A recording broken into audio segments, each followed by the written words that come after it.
Hans and Clara didn't know how it happened, but they got lost looking for their way back to the town. So after talking about what to do, they eventually decided to sit down and take a break from walking under a large tree.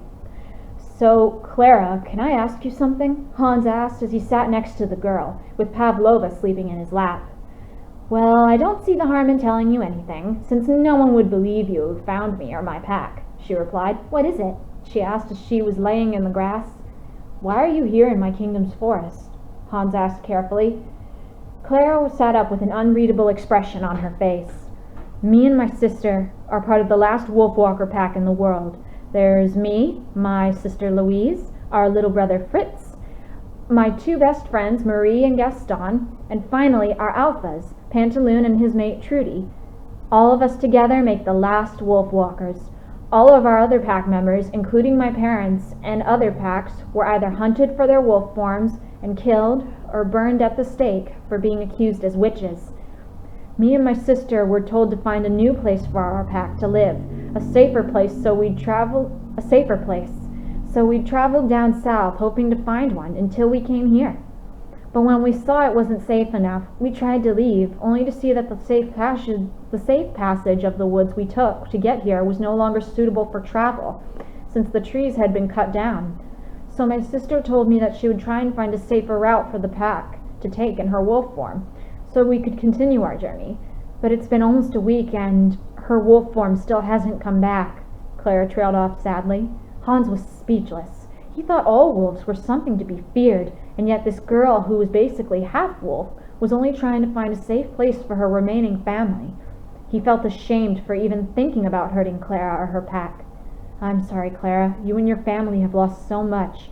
I know how you feel, too. My mother and father are gone, too," the boy said sadly. Clara turned to Hans as he continued. "My older cousin Eric lost his parents when he was young, too. The two of us ended up living with our Uncle Drosselmeyer back in the town, but he died from a fever not too long ago, so it's just been the two of us and Pavlova. But I feel like Eric hates me," the boy admitted. Clara raised an eyebrow.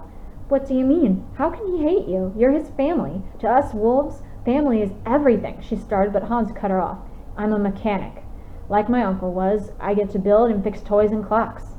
But to Eric, every man should be a loyal soldier to their king, like he is. And if they aren't, they're no man at all," the boy exclaimed, as Pavlova nuzzled his chest to comfort him. "It's not just my cousin either. Nearly all of the townspeople think I'm odd for not joining the king's army, like all the other boys back at home, my age, have done. So I don't have any friends other than Pavlova. That's why I was so determined to find her today," Hans explained.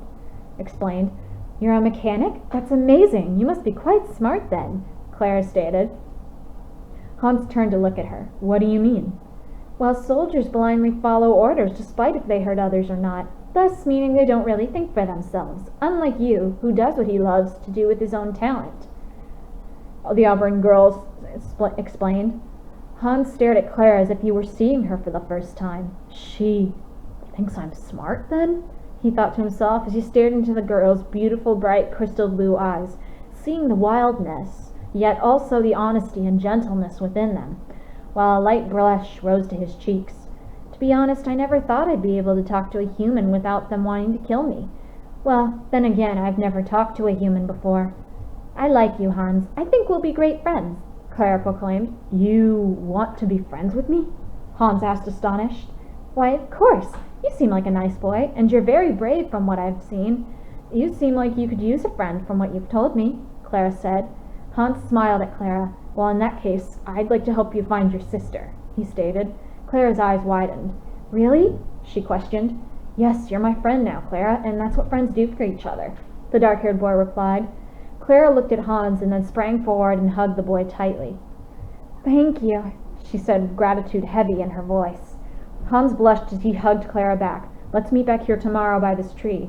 Then we'll come up with a plan of what to do," the boy said.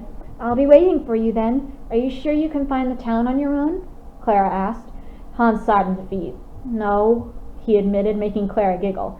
"Very well," she said, standing up and sniffing the air. "This way," she said, pointing forward as Hans got up with Pavlova in his arms to follow her. It was only after 10 minutes of following Clara's nose for a guide when they ended up seeing the walled kingdom in the distance. Well, town boy, this is as far as I dare go, Clara said, stopping in front of the forest. All right, I'll see you tomorrow at the said place then, Clara. Will you be all right getting back to your den? There are still hunters around the forest, Hans warned. Oh, no need to worry about me. I've been taught all my life how to avoid hunters with my sense of smell. I have a wolf nose, remember? Clara giggled. Her smile made Hans blush. Right, of course. Well, just be careful, all right? He said as he waved goodbye to Clara and watched her disappear from sight as she ran back into the forest. All right, let's go home, Pavlova, Hans said as he hurried back to the walled kingdom.